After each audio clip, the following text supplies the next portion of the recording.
I'm gonna change gears. I know I'm jumping all over the place, but I'm gonna change gears because I'm looking at this awesome art that's going on right now. So we have both Keith and Nick are doing a couple of sketches, and we're going to be auctioning these sketches off. And if you are the winner of these sketches at the auction, what we'll be able to do is add some money to the Kickstarter to the amount that you've won.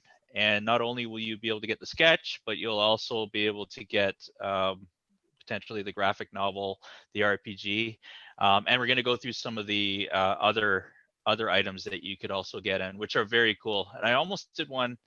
I'll tell you which one I almost did anyway. But there were some very cool options that you can get from the Kickstarter. So Nick, I'm going to jump over to yours first there because you already sort of have it on the screen. So I'm going to bring that a little bigger, spotlight you up there. That is awesome. Thanks, man. It's a lot of fun. I like the monster stuff. That's one of my favorite things about art. And yeah, I really love doing brushwork. So very traditional stuff.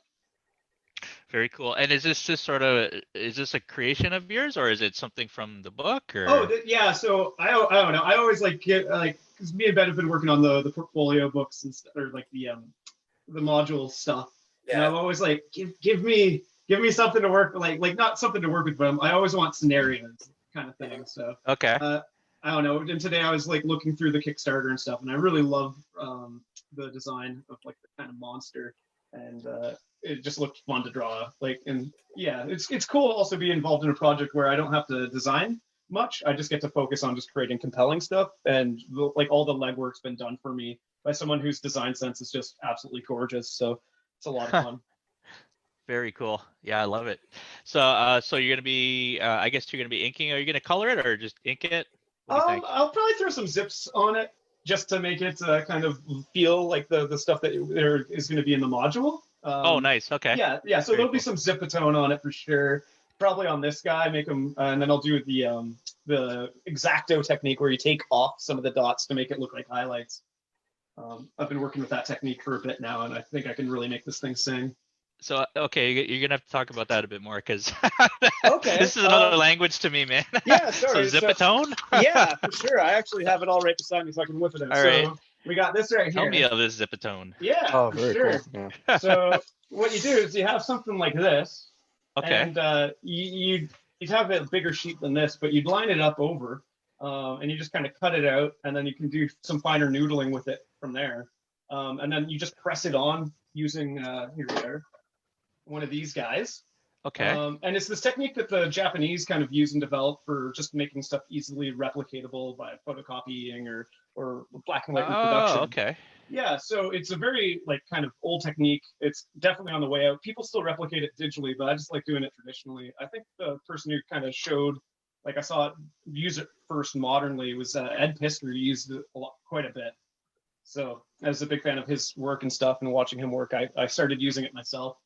A lot of the guys from the Felix Comic Art group of artists use it as well, like Daniel Warren Johnson and stuff like that. And it's just a cool way of livening up traditional art, make it look more like you expect to see on a printed page, but it still be entirely traditional. Very cool.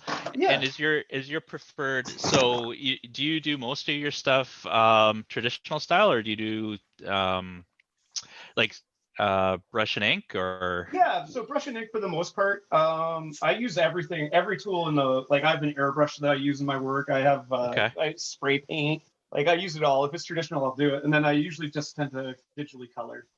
And digitally colored, okay, yeah. For the most part, I do watercolor as well, but not for something that's going to be on a comic page. Like covers are fine in watercolor, but it just gets muddy if it's on a page for me. Right. Okay, that piece is going to be awesome.